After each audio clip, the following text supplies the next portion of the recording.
Chapter 1. My journey begins. Hello, my name is Sophie. I am a student of French literature. This is my story. I want to tell you about my life in Paris and my amazing teacher. You can read my story and learn French with me. It was a sunny spring morning. I was traveling on a bus. Two men were sitting across from me. They were speaking French, but I didn't understand much. I am studying French, but I am a beginner, and I don't know many words. I started talking to the men, using some basic French words. The men understood what I wanted to say, and that made me happy. I told them that I wanted to learn French. The men told me that they were from France and were returning home after a business trip. Our conversation lasted about 15 minutes. The next stop was mine. I said goodbye. The men gave me their address and phone number. They told me that I could visit them in France. Then, we said goodbye. After this meeting, I worked on my French every day.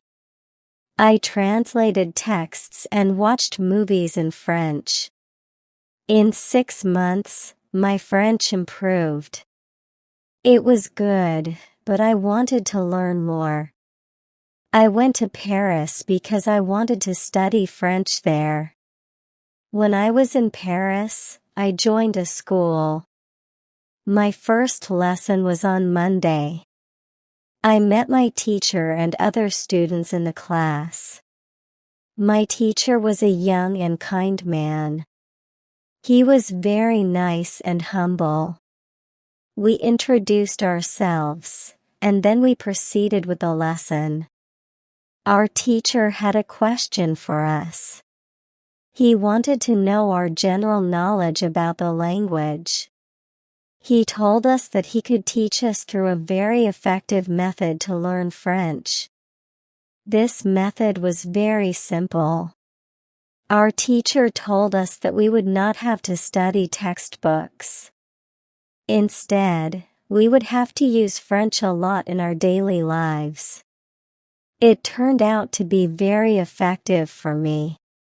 I did not like studying from textbooks because they confused me. Then, we spoke about what is important when learning a new language. Our teacher told us that language is a purpose and a mode for communication. We need languages to communicate. Languages help us express ideas and thoughts. So, when you learn a new language, the best method is to use the language to express your feelings and communicate with others.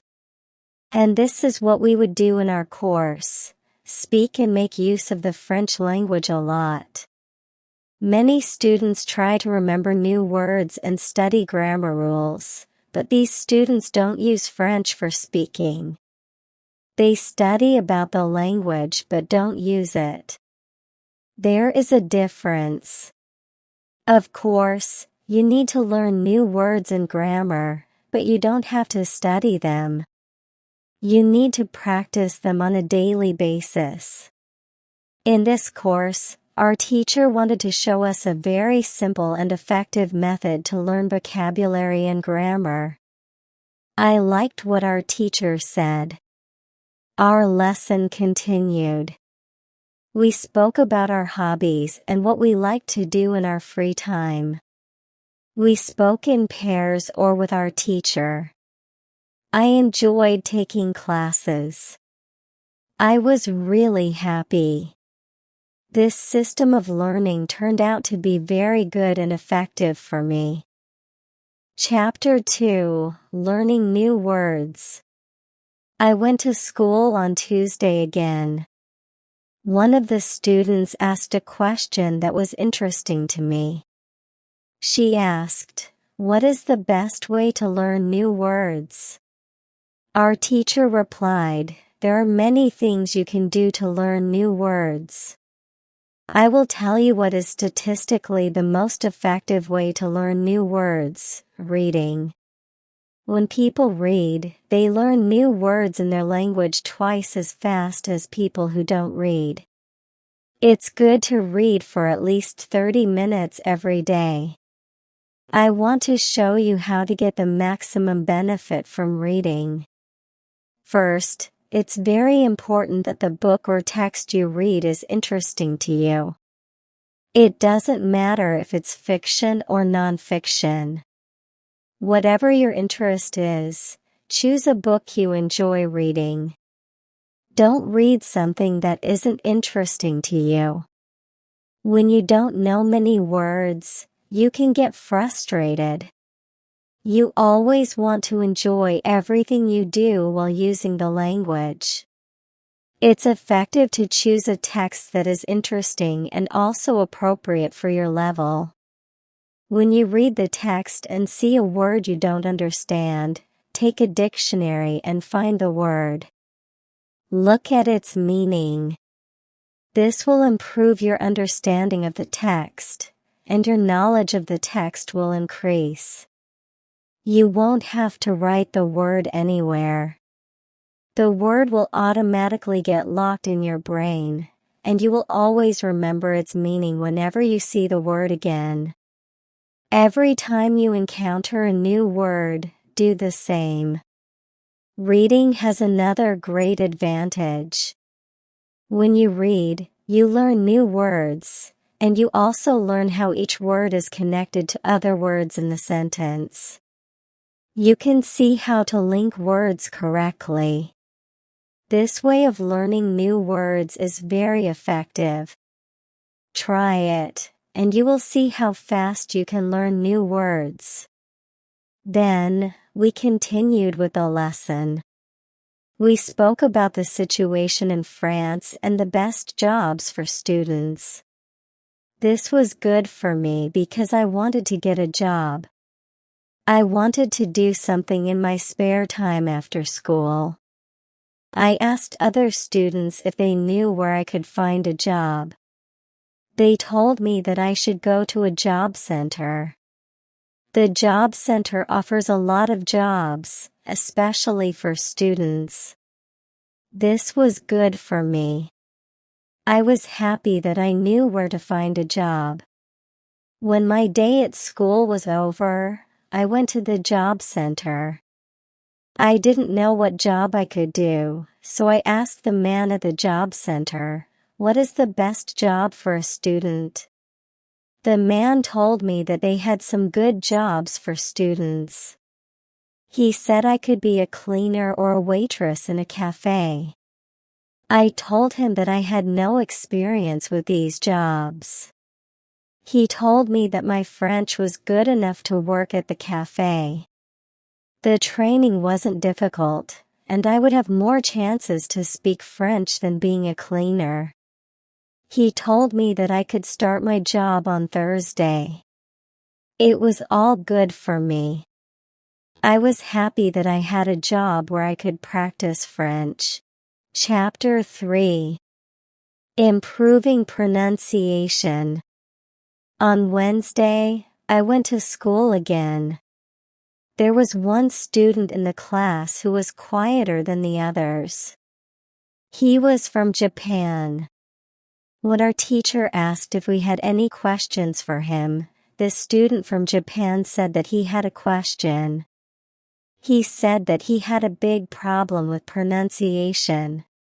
He knew that his pronunciation was not very good, but he didn't know how to improve it.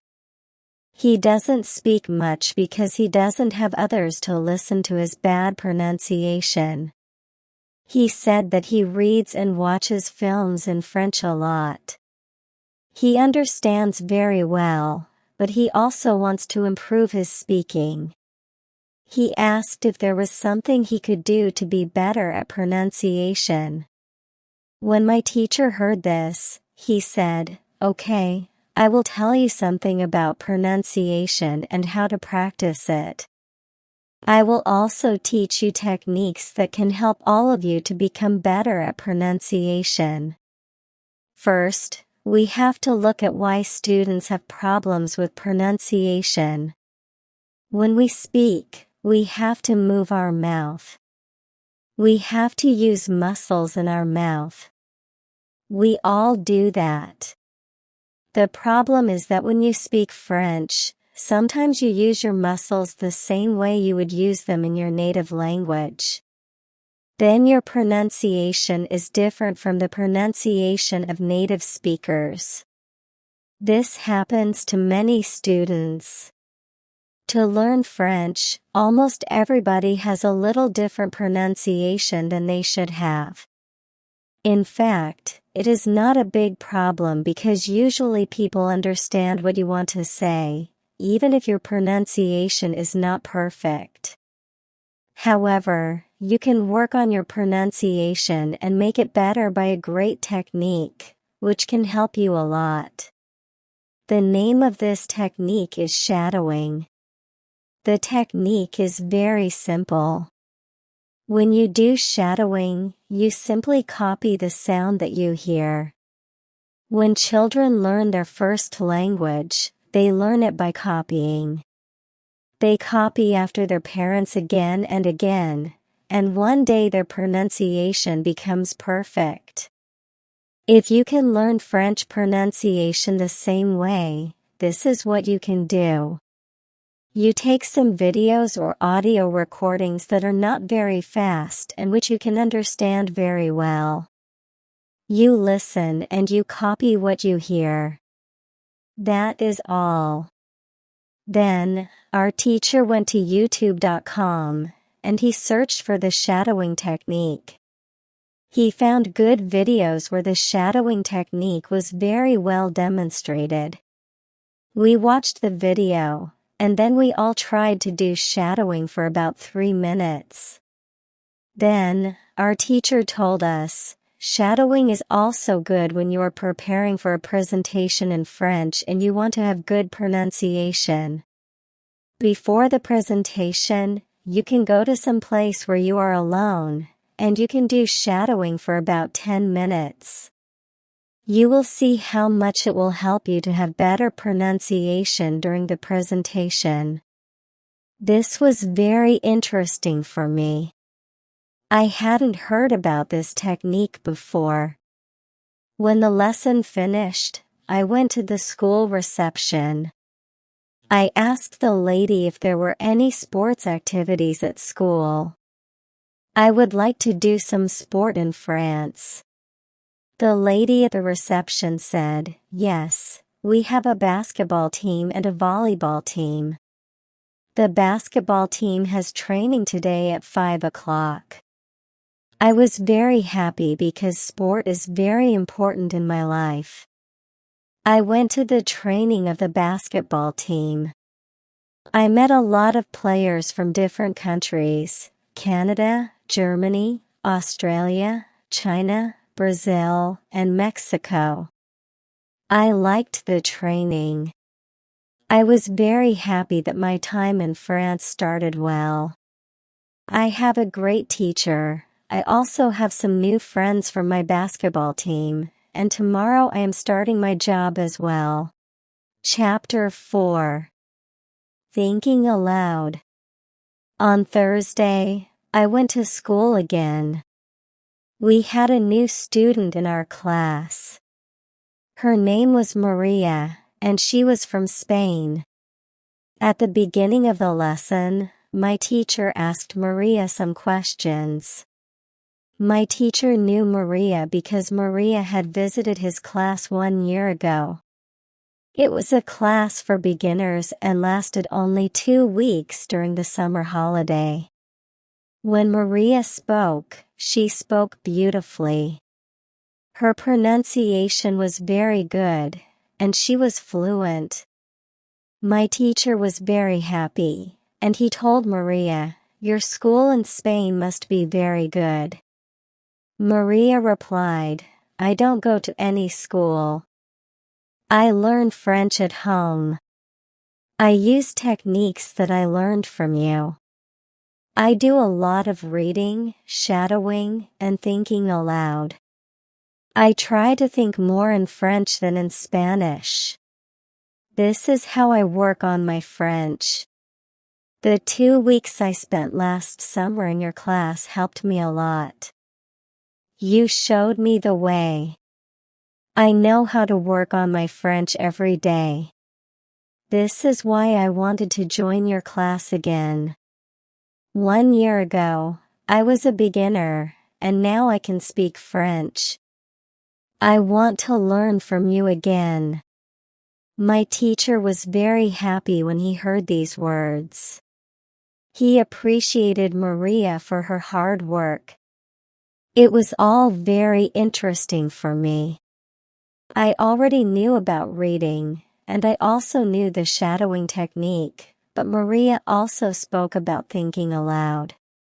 I didn't know what it was, so I asked our teacher, "What is thinking aloud?"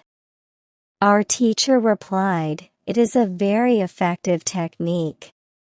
You have to have a strong motivation to learn French if you want to benefit from this technique. It is also good to know that for some people, this technique is a little crazy. But when you start to think aloud, your French can improve very fast." I said, "I have a strong motivation. I don't care if the technique is crazy. If it helps, I want to learn it. Can you teach us this technique?" Our teacher said, "Okay, it is actually very simple. You think in your native language all day, every time. It is normal. Now, you can start to think in French, and when you start to think in French, then you can think aloud. You simply say aloud what you think. That is all." I said, "It is very simple. Why is it very effective?" Our teacher said, "Maybe you can ask Maria. She uses this technique. Maybe she can tell you more about it." Then, our teacher asked Maria if it was okay for her to speak about her experience with thinking aloud. It was not a problem for Maria. She said, "When I started with this technique, it wasn't easy. I started with very simple sentences. For example, I can speak French. It is good that I can speak French. I want to be better. I need to practice every day. I don't know many words, but I can use these words. I can say my ideas with these words. I can do this." These sentences were really simple, but at the beginning, there was one problem. My thinking in Spanish was long and complicated. I was not able to say exactly in French what I thought in Spanish. I needed to find a simpler form for French. To think in simple French was the hardest part, but after some time, it became normal for me to think in French. Then, something interesting happened. I met a woman from Canada. She was on holiday in Spain.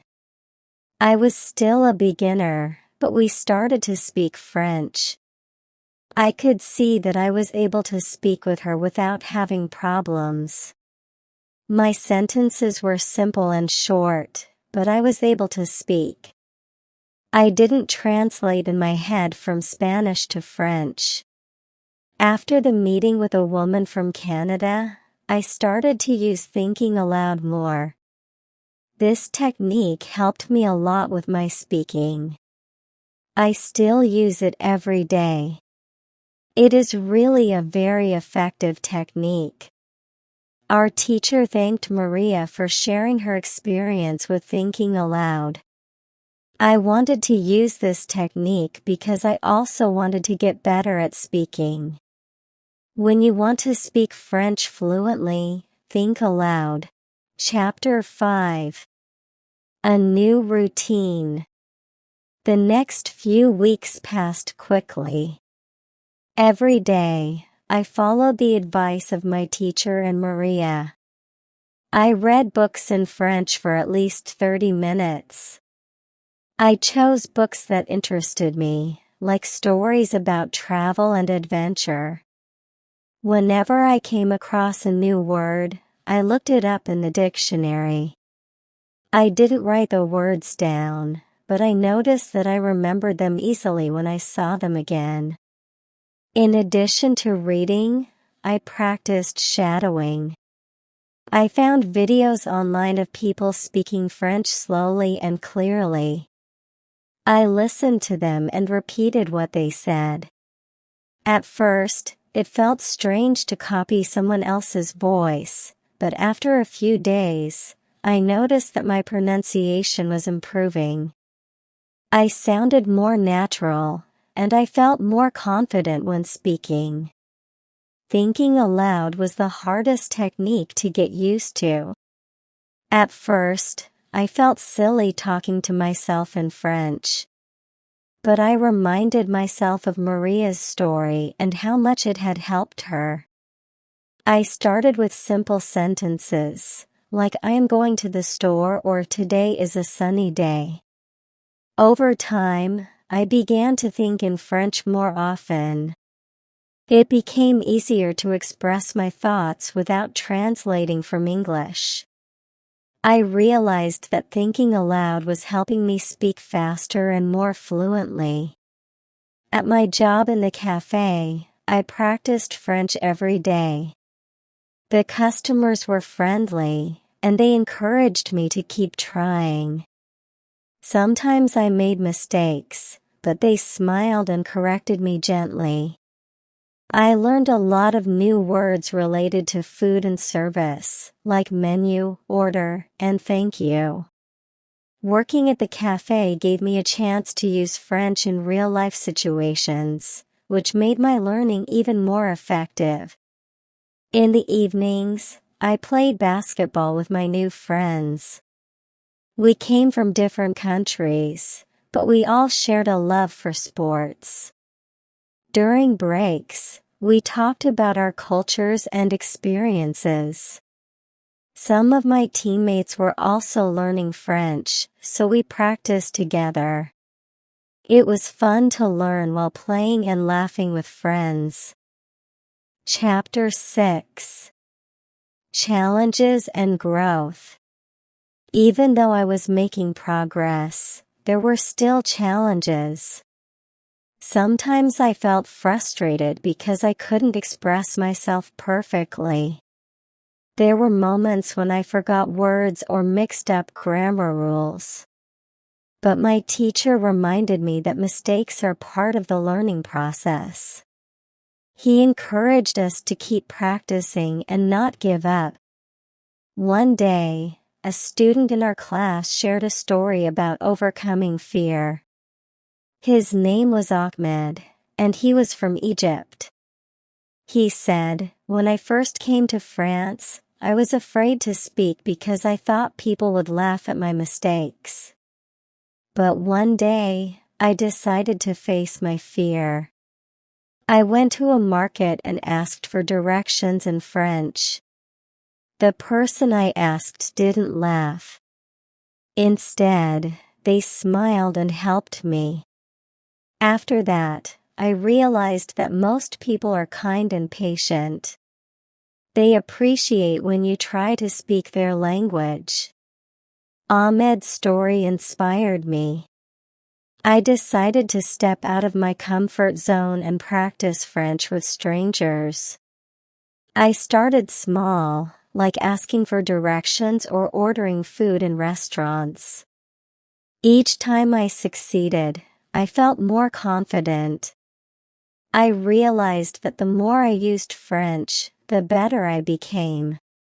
Another challenge was balancing my studies, job, and personal life.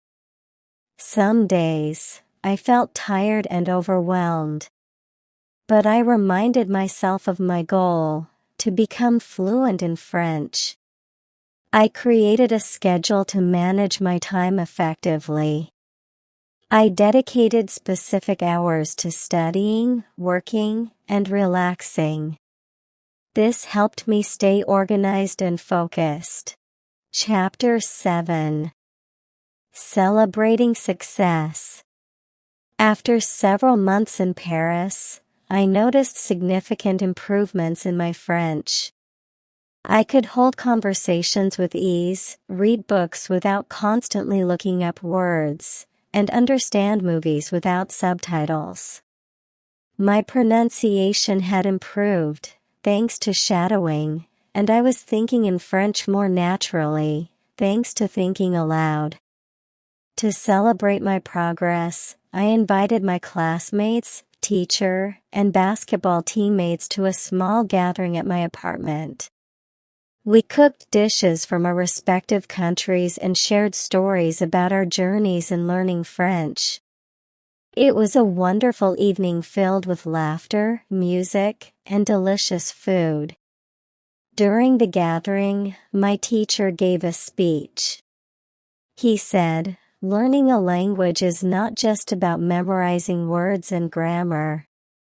It's about connecting with people, understanding cultures, and opening doors to new opportunities. You have all worked hard, and I am proud of each of you." His words touched my heart. I realized that learning French had changed me in ways I never expected. It had taught me patience, perseverance, and the joy of connecting with others. I was grateful for the experience and excited for the future. Chapter 8. Looking ahead. As my time in Paris came to an end, I reflected on everything I had learned. I knew that my journey with French was far from over. I planned to continue practicing and improving, even after returning home. I promised myself to read, watch, and speak French regularly. Before leaving, I visited the places that had become special to me, the cafe where I worked, the basketball court where I made friends, and the school where I studied. Each place held memories of growth and achievement. On my last day, I said goodbye to my teacher and classmates. They wished me luck and encouraged me to keep learning. As I boarded the plane, I felt a mix of sadness and excitement. I was sad to leave Paris, but I was excited to share my newfound skills and experiences with others. Back home, I joined a French club and continued practicing with friends. I also started teaching basic French to beginners, passing on the techniques I had learned. Teaching others helped reinforce my knowledge and deepened my love for the language. Conclusion. Learning French in Paris was one of the most rewarding experiences of my life. It taught me the importance of perseverance, creativity, and connection. Through reading, shadowing, and thinking aloud, I discovered effective ways to improve my language skills. By stepping out of my comfort zone and embracing challenges, I grew both personally and academically. If you're learning a new language, remember that progress takes time and effort. Be patient with yourself, and don't be afraid to make mistakes. Surround yourself with supportive people, and immerse yourself in the language as much as possible. With dedication and passion, you can achieve your goals and open doors to endless possibilities.